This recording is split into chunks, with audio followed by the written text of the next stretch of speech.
Thank you so much, Alex, for joining me today on Achieve Financial Freedom. How you doing?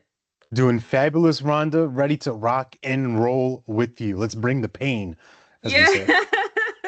I know that is our ongoing joke, but I love it. I am here for it. So, a lot of people, well, what are you known for? Let's start there before we talk about your business. What are you known for, Alex? Oh my goodness. How much time do we have? Because there's a lot of things I'm known for. Known for being a person who's got a lot of energy. Any room I'm in, you know where I'm at because you're going to hear me. You're going to sense me. You may not be able to see me, but you're going to be like, whoa, something's happening, right? There's this cloud, there's this beam of light or something. But I'm known as somebody who's a contributor. I'm known as somebody who serves as a leader, whether it's in home, church, community, and business. Yeah, I feel like I'm somebody that people can depend on. So I think those are the things I love being known for and that I do my best to embody, right? To have that integrity, that alignment there. Thank you for just sharing a sneak peek out of what it is that makes you, you, Alex. So I will share with my viewers. I had an opportunity to meet Alex at a National Speakers Association. So in that space of being a speaker is how I know Alex, but I want him to share, how he got into speaking and what actually is his business. So do you mind giving us a little bit of what that would be or mean for you?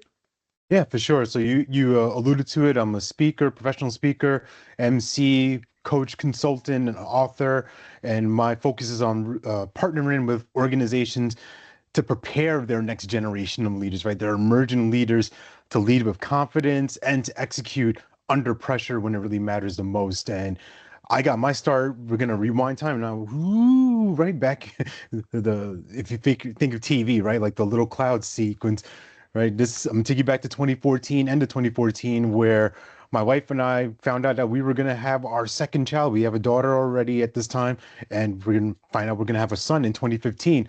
So my jump into entrepreneurship really started out of fear because I'm working a full-time job. This is back in New York, and I'm wondering, what am I going to do? I have another kid on the way. I got to make some money, right? Started scrambling.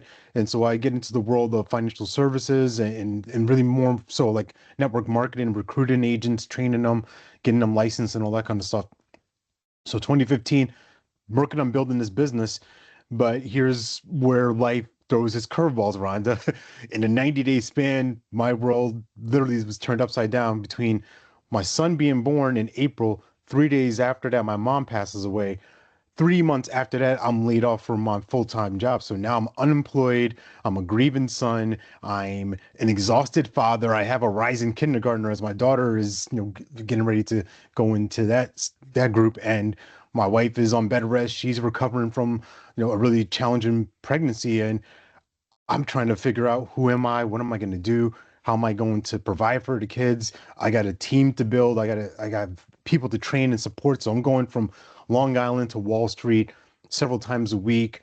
I'm supposed to be prospecting people, Rhonda. I'm supposed to be telling people about my business. I'm supposed to be this big shot and helping people with an opportunity, but I'm scared to death. Like I said, I have all this emotional, mental baggage on me, and that business crashes and falls. It just collapses. So the next year, 2016, I got to walk you through this journey. I Yeah. tuck my tail in and go back to corporate, but this is how God works. He put me in position for this. He wanted this to be part of my story because the job that I landed, it put me in proximity of this profession I'm in now. So I was a sales rep selling accounts to digital marketers, to professional speakers, to coaches, and I started being introduced to that world, and then I'm just now fully thrown in, going to conferences, prospecting people on websites, handling inbound leads, and those lights turned on for me, Rhonda. I was like, this is meant for me. This is what I've been looking for. I've been looking for a community, and I've been also looking for an opportunity to to bring my best self, to be uncaged, unleashed, so to speak. And it's been this journey, this pursuit ever since of how can I grow? How can I develop myself? How can I contribute and make a difference in the world? And I found it through speaking, through MCing, through communities like National Speakers Association, the Carolinas chapter. There's so many to name. There's so many people out there to give credit to, but I'm give credit to myself. I'm gonna thank me like Snoop Dogg. I'm gonna thank me for weathering these storms, for really battling back when life was saying, "Gee, we're giving you the Mike Tyson 1-2." Well, I got to learn to do the Floyd Mayweather, dodge and then advance and keep going. So that's the story in a quick note right there. No, I want to thank you for showing up and being vulnerable because a lot of time people see you and your success in this moment, but you Mm. took us back to your origin story. So I love that's why I always start with what made you start your business. So I think we also need to give a moment to when life happens, use it as an opportunity to kind of sit, reflect, and how do you pivot and what can you do to draw upon? So you draw upon your strength, and I heard you say your faith. Yeah, God positioned you in a way that you had a lot of things that came against you, but how could you use it and to grow and to be stronger? And it sounds like you are stronger for those challenges that you've had, and you hear, and I'm a woman of faith to say there's beauty in the ashes. So you are just a testament that what you went through, you don't look like what you've been through. So thank you thank you. for persevering and just sharing that and just in all sincereness, because it is so easy to not take a moment to reflect and how it all started. So you've Yeah, definitely come, might a long way. thank you. Appreciate it. Received for sure. So in now that you have been in a situation where you are now in a good area of positioning yourself to meet those players in your field, um, how was it that you gained your first customer? My goodness, wow. So I was really active on Facebook, several years ago. I still am to a degree, but I do a lot more on LinkedIn now. But I was really focusing on the coaching side. This is 2019, 2020, and I was in communities, I was in groups, I was throwing offers out there here and there, and honestly, it just came down to slowing down and having a connection with somebody and just inviting them to a conversation. That was and is still my approach of I want to spend time with somebody because as a coach, a lot of entrepreneurs and service-based providers, they get confused thinking that we need this person. And to a degree that might be true, but you also have to audition that person as much as they're vetting you or trying to scope you out. So I had a conversation with this person, a couple of coaching experiences, and then made the proposal and said, "Do you want to work together? Do you want to continue this? And here's what it would look like." They said yes. And inside, I'm trying to play cool, like, yeah, yeah, that's awesome. Inside, I'm like, oh my God. It's like somebody say this, right? So, just receiving that, seeing that hit my account, I was like, whoa, I did it. I can do this. And I think that's something that a lot of emerging entrepreneurs early on, you just need that quick win. You need just somebody to say yes, because then that gives you that confidence to know that okay, this works, and can I repeat the process? And as you start to do it, now you start to build up the system for yourself of okay, this is how it works. This is how many conversations I kind of need. But yeah, when that first client, paid the amount, I was thrilled. I was through the roof. Thank you. So your first client, you were posting, but it came down to that face to face, really getting to show up as Alex when you're talking to people, making it more personable. It sounds like was a key for you as to Yeah, transitioning them. yeah. We just had to have a conversation, have a connection. And I know people are going to say the no like trust. I mean, yeah, that's to a degree, but Sure. it's really just understanding. It's really having them understand, can this person help me? And do they understand me? Do they get me? And if I can answer those two questions, not saying all the time, it's not a guarantee. So put the disclaimer. This is not exactly how it works, right? But the likelihood, the percentages go way, way up when someone has an experience of me and what I do and how I can serve them. And that's just been my approach ever since. Thank you for sharing that. So now you've had or landed, you've talked us through landing your first client. What did you do to scale and to grow your business at this point? Mm. Just do more, do more More, of that. more of Yeah, the same, right? You yeah, said more yeah, of more the of that. same, But like, yeah, but also using speaking now as definitely as a tool because going one to one with people it could be a challenge. There's not enough hours in the day, but if I can get on the stage, whether it's 10 people, 50 people, 100, 1,000, now they get to see me, they get to feel the energy, they get to really get the full Alex experience. And I'm not going to close 50% of the room, 30%, but like, hey, who's that one person? Who's that one or two people in that room that I tap into that frequency? I get into their thread, their mind, and they're like, I gotta work with this guy. I don't know what it is. There's something about him, right? The magnetism, the attraction, whatever it is, but I got to work with them. I see something, I see a possibility. And speaking's been one of those great tools of leveraging my time because I get to prepare for a 30 to 60-minute keynote of sorts and just get out there and run, just go have a fun time, have an amazing experience with people, and then we go where we go. That's beautiful. So, as you have gone through your career, what have you leveraged most, be it podcasts, books, Mm. resources? Like, what has helped you kind of stay in the game and be focused in your Yeah. craft? Yeah. I host a daily 3-minute podcast called Love Serve Care. I've had this show now since the end of 2020. So every day, 3 minutes of just sharing a quick story. And I'll tell you this, Veranda, I was hesitant about that because I had this belief that I'm not a good storyteller. I don't think I can tell a good story. Who's going to listen? And I'm not hitting Joe Rogan numbers. So, like, if y'all want to help contribute to that, thank you. But it's given me just an opportunity to practice and also open up my lens because I get inspired by so many different things. Right? I'm at close to 2,000 episodes at this point. So not every, I mean, yes, most of it's related to business, entrepreneurship, coaching, and speaking, but there's plenty of episodes where I catch this insight from watching my son or having a conversation with my wife or my daughter, or it could be something in traffic. It could be like the most random things, but like those things will stay with me and I can convert those into stories. So it helps me search for stories. It helps me search for just the different lessons that I look for. Another thing that's really helped me is just being in communities. I've built up communities of coaches of color in the past. I've built with NSA Carolinas, who've allowed me to host and MC what we call our second Saturdays, our monthly in-person gatherings, and being around folks in the Talkadot circuit. So shout out to the unicorns there. There's a lot of different communities, the Alliance Network, my people out there, my Avengers, as I call them. So there's so many people that I stay tapped into that rejuvenate me, right? I call them my champions, right? They pour into me and sometimes they become challengers. I married a challenger, someone who won't let me off the hook in terms of playing small, thinking small. Someone who's just like, hey, you can do better. Dude, there's another level to this, right? Be satisfied where you are, but like recognize there's more. And I'm a competitive person.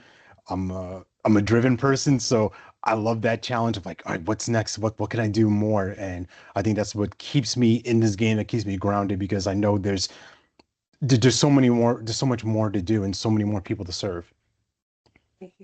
I think that always resonates with if I took anything from what you were saying is building your resource, building your community. That's really what it sounds like. Any entrepreneur will know that your community is going to be your lifeline. It's going to Yeah. help you get to that next stage. And thank you for also calling out people in your circle who's going to push you, whether it's your partner, your friends, accountability. It is all worth it because I'm learning that you're just right now I'm just the one person. But when you have people that's like, Rhonda, I expect to see you at the whatever event, you're like, oh, okay, like I guess I'm going. But then that's good. Or it's like, Rhonda, what did you say you're gonna do? Okay, let me know how that goes. And you're like, wow, I didn't even know. But it's like you do what you say you're gonna do, and then you find yourself showing up and you're repeating it and how you're having those small wins that turn into big wins. So that is just something that I'm thankful for. And just to hear you say community is what has kept your business strong and thriving. The Yeah. heart of it is what I took from it. Yeah, I mean that's the last pillar of what I call my win framework, WIN, like one being your worth, like just your own identity, I for your intentions, what you're committed to doing, and then the N being the network, who's in the circle, who's in your orbit, right? There's that phrase that birds of a feather flock together. Well, you have the choice. Do you want to soar with eagles dominate the sky, dominate this landscape and see what's available, or do you want to waddle around on the ground with ducks, and just that's fine. You want to be a duck. Got nothing against the ducks, but I'm interested in like the eagles. I want to soar. I want to take off. I want to be able to be in pursuit of something greater than myself. Well said. And kind of as your last thing that you would share with us on the channel, what advice would you give someone who wants to be an entrepreneur, but they're just afraid to take the leap? What would you say? Mm. I would really invite them to look at their intentions, really look at why are you building this business? And there's nothing wrong with saying, I want money, right? Money's a good thing. Get the money, get the bag. There's nothing wrong with that. And what are you going to do with that? How are you going to contribute? Are you focusing on charity? Are you focusing on making a contribution in your community? And the thing that I felt held me back for so long. So just to kind of go back to my story, 2016, being introduced to speakers and coaches, seeing people on stage make more in a weekend what I'm making in a year, right? You're just having these conversations, rubbing elbows with 6, 7 figure earners, and they're feeling small, like, oh my goodness, like, gee golly, like, well, do I belong here, right? I'm shrinking internally, but also that competitive thing inside of me, like, I want to do this, I want to go, I'm going to get on the field. Well, Rhonda, that's 2016. I stayed on the sideline, so to speak, until 2022, where I got my first opportunity to create an event and speak and MC, and the lights turned on again inside of me, and also physically, like the lights of the conference room. I'm sweating in a suit, I'm burning up, and I was loving every moment of it. And that was really that confirmation moment. God was like, "This is what you're meant to be doing. Stop messing around. Don't wait." Right? I don't want to say it like this. I didn't waste 6 years. Nothing's ever wasted, but Right, right. I think about, gosh, man, if I had just kind of really gone after it, how much further could I have been along now?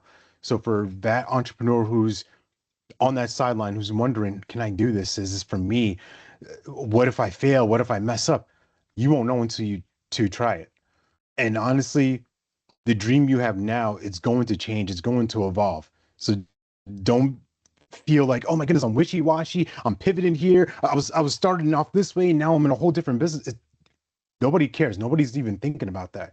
Nobody's looking back on my old social media posts like, you know what, in 2017, actually, nobody's doing the review, right? You are growing, you are evolving. So my encouragement for you is find a community, find people who are doing what you want to do, learn from them, ask them questions, and be of service. Don't the key thing about a network is, yes, I receive a lot. I mean, you reached out to me to inviting me onto the show, but that's only because I served in some capacity. Somehow, I don't remember how I did it or what I did, but I showed up genuine for you and made a difference. It wasn't like, oh man, I'm gonna help Rhonda out and wait till I collect. Oh, she's gonna get me on her show. Like, it's not that. You have to be someone who has a lot of integrity and just come from a place of service. So if you're doing that, you're in the right spaces, you're in the right networks, and it's going to take a while, right? I was in a lot of spaces and I met a lot of great people along the way, but over time you recognize, all right, this room is not the room I'm meant to be in anymore. I've outgrown this, or if they're in a different direction, we're not aligned. Where's the next space? And then as I've continued to find it, and as I am in it, it reinforces, okay, this is what happens when you are around good people who are encouraging, who have a model that you can follow, and and integrate a lot of different things. Right? There's so many people in the NSA Carolinas group who have served me, have poured into me, who encouraged me, who have challenged me in terms of, why are you doing it this way? Like, what do you think about this? Oh, I didn't even see it. I didn't even think of that. So, entrepreneur, get on the field. That's what I would say to you. Get your jersey dirty, get on the field, test it out, because you won't know until you try. Hey, I think that that's just one of those things where you don't know until you try. You'll never know. You never And know. your brain is, I promise you, your brain's gonna mess with you. It's gonna be like, this is stupid, right? You're gonna ask yourself this question over and over. Why am I doing this? Why am I here? This is ridiculous. But you have to lock into that intention. Well, what's the bigger purpose? What is it you want to do? And who do you want to help? Think about that person you're helping, you're serving. When you think about other people first, that takes a lot of pressure off of trying to be perfect and trying to get it right. There's no getting it right. gonna mess up. You're gonna look silly. You can't look good and get better at the same time. So make your choice. Which one do you want to do? Thank you. And Like that's I feel tough love like from that's from Uncle Al. That's some tough love, but it's love. but it's true because I'm like whenever like as I'm going through this journey and I'm meeting so many great entrepreneurs as yourself, Alex, it's like first just stop and pause and say what makes you happy, how can you make a difference, and all the things will fall into line, like fall into Yeah. place. And Yeah. you are just you are just kind of echoing all of what I continue to hear. So thank you for just calling it out and calling a spade, if I'm saying that right. But I appreciate you just kind of calling it for what it is because it's so true. So thank you so much for your time. You have dropped so many insightful gems for my viewers. And before you leave, I would like to ask you, how can the viewers keep in touch with you? Yeah, two easy ways. One, my website, speakeralexdumas.com, and LinkedIn is where I'm very active. So just look up Alex Dumas, look at the face, look at hear the voice. If you connect with me, you will get a voice message or a video message. It's not a bot, it's not AI. This is the real deal, and I hope to connect with you. I thank you so much for sharing that. And thank you again for your time. Have a great Hey, one, Alex. thanks, Rhonda. Appreciate you.